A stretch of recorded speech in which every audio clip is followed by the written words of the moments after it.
So జేఎన్టీయూకేది 4-1 BTech exams supply exams start అయినాయి ఈరోజు నుంచి. ఇక జేఎన్టీయూకే 2122, 3132, 42 టైం టేబుల్స్ రిలీజ్ కావాలి. అయితే ఈసారి ఈ 32 బీటెక్ రెగ్యులర్ కానివ్వండి, సప్లీ కానివ్వండి, 31 బీటెక్ సప్లీ కానివ్వండి, పేపర్ వాల్యుయేషన్ ఎలా ఉంటుంది అని చెప్పేసి టఫ్గా ఉంటుందా అని చెప్పి స్టూడెంట్స్ అడుగుతూ ఉన్నారు. R20 అయినా, R19 అయినా, R16 అయినా దాని గురించి చెప్పబోతున్నాను. ముందుగా అయితే ఇంతవరకు ఈ ఛానల్ సబ్స్క్రైబ్ చేసుకుని వాళ్ళు సబ్స్క్రైబ్ చేసుకోండి. ఈ వీడియోని లైక్ చేయండి, షేర్ చేయండి. మీకు ఏమైనా డౌట్స్ ఉంటే call me 4 app IDs Telugu engineering education Telegram channel share చేశాను. దాంట్లో జాయిన్ అయ్యి ఖచ్చితంగా అయితే కాల్ చేయండి. అందులో పీడిఎఫ్లు అన్నీ షేర్ చేస్తూ ఉన్నానండి. క్వశ్చన్ పేపర్లతో సహా ఖచ్చితంగా అయితే జాయిన్ అవ్వండి. మీకు ఏమైనా సబ్జెక్టులు క్వశ్చన్ పేపర్ ప్రీవియస్గా కావాలన్నా ఏమైనా ఉన్నా కూడా మీరు కామెంట్ సెక్షన్లో తెలియజేస్తే నేను దాంట్లో షేర్ చేస్తాను. దీంతోపాటు software course work support channel కూడా సబ్స్క్రైబ్ చేసుకోండి. టాపిక్లో పెడితే 32 BTech paper valuation 31 BTech paper valuation కన్నా ఈజీగా ఉంటుంది.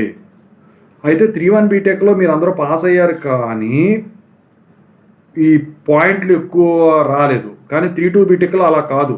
ప్రాబ్లమేటిక్, థియరిటిక్ కలిపి ఉంటాయి కాబట్టి ఎక్కువ శాతం మీరు పాస్ అవ్వడమే కాదండి మంచి పాయింట్లు కూడా వచ్చేదానికైతే ఛాన్స్ ఉంది.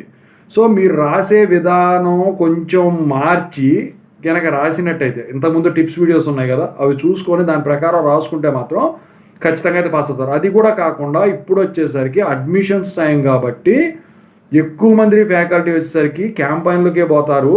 పేపర్ వాల్యుయేషన్కి వెళ్ళినా కూడా త్వరగా కంప్లీట్ చేసుకుని వస్తారు.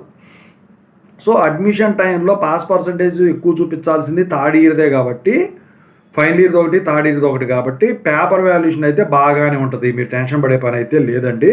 జాగ్రత్తగా ప్రిపేర్ అయ్యి మంచిగా రాసుకున్న వాళ్ళకి పాస్ అవ్వడమే కాకుండా ఎక్కువ పాయింట్లు వచ్చేదానికి కూడా మ్యాక్సిమం ఛాన్సెస్ అయితే కనిపిస్తూ ఉన్నాయి. ఇది ఎప్పుడూ జరిగే సినారియోనే.